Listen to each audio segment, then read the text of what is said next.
আসসালামু আলাইকুম। Exclusive shopping Facebook page থেকে সবাইকে জানাচ্ছি বাংলা নববর্ষের শুভেচ্ছা। শুভ নববর্ষ। আশা করছি সবাই অনেক ভালো আছেন এবং সবার পহেলা বৈশাখ খুব সুন্দরভাবে কাটিয়েছেন। আমরাও আলহামদুলিল্লাহ পহেলা বৈশাখ খুব সুন্দরভাবে কাটালাম। সবার জামা কাপড় ঠিক করে অনেক দিন পর, অনেক দিন না আসলে অনেক বছর পর হাতে আমি এই চুড়িগুলো পরেছি। খুবই ভালো লাগছিল। মনটা অনেক ভালো হয়ে গিয়েছিল চুড়ির সাউন্ডগুলোতে। তারপর সবাই মিলে রেডি হয়ে বের হয়ে গেলাম ঘুরতে। ফার্স্টেই আমরা ওয়াফেল টাইমে চলে গেলাম। সেইখান থেকে আমরা শহীদ মিনারে গিয়েছি আমার আদরের কন্যার সাজগোজ। খুব সুন্দর করে সেখানে মেলা বসেছিল।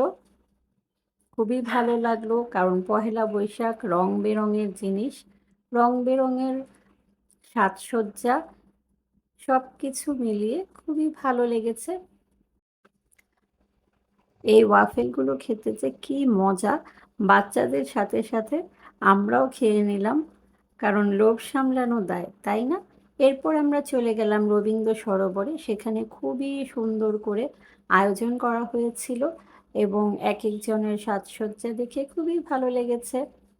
রং বেরঙের বেলুন, রং বেরঙের খেলনার জিনিস, নানা ধরনের জিনিস দেখে খুবই ভালো লেগেছে। সেই সাথে নাগরদোলা, এটাকে আমি কি যে ভয় পাই! খুব ছোটবেলায় একবার উঠেছিলাম, তারপর আর কখনো ওঠা হয়নি, কখনোই না, কারণ আমি এটা অনেক বেশি ভয় পাই। ছোট বাচ্চাদের থেকে শুরু করে বড়দের হাঁড়ি পাতিল, সেই সাথে আরও বিভিন্ন ধরনের জিনিস, পাখা, এই জিনিসটা অনেক সুন্দর ছিল। ক্রিং ক্রিং টেলিফোন, হ্যালো হ্যালো হ্যালো, খুবই সুন্দর। তারপর আমরা পুরোটা ধানমন্ডি লেক ঘুরে বেরিয়েছি। এখানে গানের আয়োজন করা হয়েছিল, ছোট্ট করে লোকসঙ্গীত গাওয়া হচ্ছিল। খুবই ভালো লেগেছে। কিছুক্ষণ দাঁড়িয়ে এখানে গান উপভোগ করলাম। তারপর আবার হাঁটা শুরু করলাম। মানুষের ভিড় তেমন একটা ছিল না। আচার, বিভিন্ন ধরনের আচার আইটেম। মেলায় আচার না থাকলে কি হয়? এই যে সেই নাগরদোলা, নাগরদোলাতে দাঁড়িয়ে দাঁড়িয়ে অনেকক্ষণ উপভোগ করলাম। আর সে কি চিৎকার এক একজনের!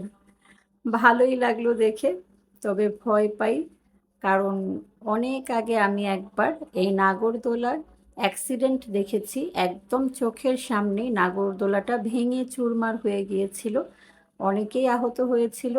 আর আমি এমনিতেও ছোটোবেলা থেকে নাগরদোলা ভয় পাই, যার কারণে কখনোই আমি উঠি না।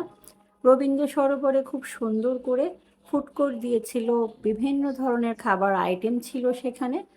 প্রাইস মোটামুটি রিজনেবল ছিল। আর কনসার্ট, খুবই সুন্দর সুন্দর গান হচ্ছিল সেখানে। আপুটা গান গাচ্ছিল, আমরা অনেকগুলো গান শুনলাম। অনেক পুরোনো দিনের গানগুলো আপু খুব সুন্দর করে পরিবেশনা করছিল। খুবই ভালো লাগলো গানগুলো শুনতে। আর ভিড় তেমন একটা ছিল না, যার কারণে আরও একটু বেশি ভালো লেগেছে। এই তো খাওয়া দাওয়ার কিছু পর্ব চলছিল। তারপর আমরা হাঁটতে হাঁটতে বাইরের দিকে যাওয়ার জন্য বের হচ্ছিলাম। মেলা থেকে কিছু জিনিস কেনাকাটাও করলাম। এই বেলুনগুলো খুবই ভালো লাগে, বিশেষ করে বাচ্চাদের বায়না, এই বেলুনগুলো না নিলে হয়ই না তাদের। সেই সাথে ঢোল, তারপর হচ্ছে কানের দুল, হাতের চুড়ি, সে কি আনন্দ বাচ্চাদের, তাই না? ছোটবেলায় যখন আমরা ছিলাম তখনও এগুলো বায়না করতাম, আর এখন হচ্ছে আমাদের বাচ্চাদের বায়না পূরণ করতে হয়। যাই হোক, সব মিলিয়ে মোটামুটি অনেক ভালো লেগেছে। আর এইখানে আমার এক কাস্টমার আপু আমার সাথে দেখা হয়ে গেছে, আলহামদুলিল্লাহ উনি খুবই স্যাটিসফাইড। অনেকগুলা ছবি তুললাম আপুর সাথে। তারপর চুড়ির সেকশনে আমরা চলে গেলাম। কি চুড়ির বাহার! রং বেরঙের চুড়ি, রেশমি চুড়ি, নানা ধরনের চুড়ি, অনেক চুড়ি, অনেক চুড়ি। এখান থেকে কিছু কেনাকাটা করলাম। তারপর আমরা বাসার উদ্দেশ্যে রওনা দিয়ে দিলাম। খুব ভালোভাবেই কেটেছে আমাদের দিনটা। আপনাদেরও নিশ্চয়ই ভালোভাবে কেটেছে। সবাই আমাদের সাথে থাকবেন, সবাই ভালো থাকবেন।